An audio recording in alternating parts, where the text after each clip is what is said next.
Kerala engineering പ്രവേശന പരീക്ഷയുടെ ഗൾഫിലെ നടത്തിപ്പ് താളം തെറ്റി. ദുബായ് സമയം 3:30-ക്ക് തീരേണ്ട പരീക്ഷ രാത്രി വരെ നീണ്ടു. സാങ്കേതിക തകരാറാണ് കാരണമെന്നാണ് അധികൃതരുടെ വിശദീകരണം. അരുൺ പാറാട്ട് തയ്യാറാക്കിയ റിപ്പോർട്ടിലേക്ക്. ഈ പരീക്ഷയുടെ ഗൾഫിലെ ഏക സെന്ററിന് മുന്നിലാണ് ഞാനിപ്പോൾ നിൽക്കുന്നത്. ഇവിടെയാണ് പ്രശ്നമുണ്ടായത്. ഇന്ന് ഉച്ചയ്ക്ക് 12:30 UAE സമയം 12:30 തുടങ്ങേണ്ട പരീക്ഷയായിരുന്നു. മണിക്കൂറുകളോളം വൈകിയാണ് പരീക്ഷ തുടങ്ങിയിരിക്കുന്നത്. 12:30 തുടങ്ങേണ്ട പരീക്ഷയായതിനാൽ തന്നെ UAEയുടെ വിവിധ ഇടങ്ങളിൽ നിന്നും മറ്റ് ഗൾഫ് രാജ്യങ്ങളിൽ നിന്നും അടക്കം ആളുകൾ അതിരാവിലെ തന്നെ ഈ ഒരു സെന്ററിന് മുന്നിൽ എത്തിയിട്ടുണ്ടായിരുന്നു. ഇവരെ പിന്നീട് പരീക്ഷാ ഹാളിലേക്ക് പ്രവേശിപ്പിച്ച ശേഷമാണ് ഇത്തരത്തിൽ ഒരു സാങ്കേതിക തകരാറുണ്ട് എന്ന് അധികൃതർ അറിയിക്കുന്നത്. 12:30 തുടങ്ങേണ്ട പരീക്ഷ തുടങ്ങിയത് മണിക്കൂറുകൾ വൈകിയാണ്. അതിനാൽ തന്നെ വിദ്യാർത്ഥികൾ 8 മണിക്കൂറിലധികമാണ് ഈ ഒരു എക്സാമിനേഷൻ സെന്ററിൽ കഴിച്ചുകൂട്ടുന്ന സാഹചര്യം ഉണ്ടായത്. എന്താണ് സംഭവിച്ചത് മോനെ?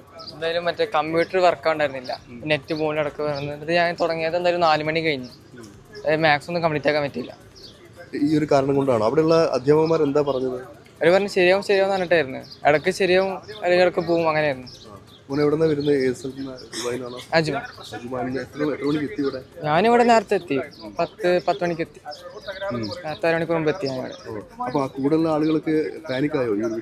ഓ, ഞങ്ങളെല്ലാവരും നോക്കിക്കായിരുന്നു. ലാസ്റ്റ് 4 മണി കഴിഞ്ഞ് എന്തായാലും തുടങ്ങാൻ വേണ്ടിയിട്ട് ഒന്ന് കറക്റ്റ് സെറ്റാൻ വേണ്ടിയിട്ട് 4 മണി കഴിഞ്ഞു. ഈ ഒരു വിഷയം ഇപ്പോൾ റിസൾട്ടിനെ ബാധിക്കുന്നുള്ള ഒരു ആശങ്കയുണ്ടോ? മേ ബി, കാരണം ഞാൻ മാത്സ് ഒന്നും മൊത്തം എഴുതിയിട്ടില്ല.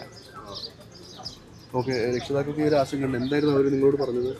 അവർ പറഞ്ഞത് കാരണം 3:30-ക്ക് ഈ പരീക്ഷ തീരേണ്ടതാണ്.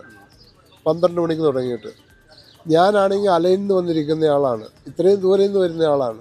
കാരണം എൻ്റെ ഒരു സ്നേഹിതൻ്റെ കൊച്ചിനെ കണ്ടാണ് ഞാൻ വന്നത്. അതിന് ഈ തീരുന്ന ഇതിന് ടൈമിനെല്ലാം പറഞ്ഞ് ഞങ്ങളിവിടെ വന്നു കഴിഞ്ഞപ്പോൾ ഇവരോട് ചോദിച്ചു കഴിഞ്ഞപ്പോൾ ഇവർ പറയുന്നത് 2 മണിക്കൂർ തീരും, 2 മണിക്കൂർ ലേറ്റാണ്. സർവർ വർക്ക് ചെയ്യുന്നില്ല. ഇന്ത്യയിൽ നിന്ന് വന്നേക്കുന്ന സർവർ ജാമാണ്, അതുകൊണ്ട് വർക്ക് ചെയ്യുന്നില്ല. വേറൊരു പാർട്ടി അവിടുത്തെ ഇത് ചോദിച്ചു കഴിഞ്ഞ് പറഞ്ഞ് ഇവിടുത്തെ സിസ്റ്റം ലോഗിൻ ആവണില്ല, അങ്ങനെ കുറച്ച് വന്നിട്ടുണ്ട്. ലാസ്റ്റ് ഇപ്പം ഏതാണ്ട് സമയം 7 മണിയാവാൻ പോവുകയാണ്. ഒരു 4 മണിക്ക് ചോദിച്ചു കഴിയുമ്പോൾ 6 മണിക്കെല്ലാം തീരുമെന്ന് പറഞ്ഞു. അത് കഴിഞ്ഞ് തീർന്നിട്ടില്ല. ആ സമയത്താണ് ചോദിച്ചു കഴിയുമ്പോൾ ആ ഖത്തറിൽ നിന്ന് ഒരാൾ വന്നിട്ടുണ്ടായിരുന്നു. ആ ആളൊക്കെ ചൂടായി കഴിഞ്ഞ് കഴിഞ്ഞപ്പോഴാണ് ഇവർ അവിടെ ഉണ്ടായിരുന്ന ആൾക്കാർക്ക് ഓരോ വെള്ളമെങ്കിലും കൊടുത്തത്. അതും അവരോട് പറഞ്ഞ് ഞങ്ങൾ എന്ത് ചെയ്യണമെന്ന് ചോദിച്ചു കഴിഞ്ഞപ്പോഴാണ് ഇവർ, കാരണം ഇവിടെ അടുത്തൊന്നും കടയില്ല, അത് ചോദിച്ചപ്പോഴാണ് അവർ വെള്ളം തന്നത്. അല്ല, നാട്ടിൽ അപ്പം തന്നെ സാധാരണ പറയുന്നത്. കാരണം പിന്നെ തീരും. ഏതായാലും ഞാനിപ്പോൾ കൊണ്ടുവന്ന കൊച്ചു പരീക്ഷ എഴുതി കഴിഞ്ഞു. ഞാനിപ്പോൾ ആ കുട്ടികൾ ഇത് ഇവർ പറയുന്നത് 7 മണിക്ക് തീരുമെന്നാണ് പറയണത്. ഇപ്പം എന്ന് പറഞ്ഞാൽ ഞങ്ങൾ വന്നത് 9 മണിക്ക് അലൈനിൽ നിന്ന് പോന്നിട്ട് ഇപ്പം ടൈം എത്രയായെന്ന് നിങ്ങൾക്ക് കണക്കൂട്ടുക. ഇപ്പം 7 മണിയാവാൻ കുറച്ച് ടൈമേ ഉള്ളൂ. തീർച്ചയായും ഇത്തരത്തിൽ മണിക്കൂറുകളോളം ഈ ഒരു പരീക്ഷാ ഹാളിനുള്ളിലായിരുന്നു കുട്ടികളെല്ലാവരും. സാങ്കേതിക തകരാറെന്ന ഒഴുക്കൻ മട്ടിലുള്ള മറുപടി മാത്രമാണ് ഇവർക്ക് ലഭിക്കുന്നതെന്നാണ് പ്രധാനമായും ഇവർ ഉന്നയിക്കുന്ന ആരോപണം. എന്തായാലും ഇനിയിപ്പോൾ അടുത്ത ദിവസങ്ങളിലും പരീക്ഷ ഇതേ സെന്ററിൽ വെച്ച് തന്നെ നടക്കേണ്ടതുണ്ട്.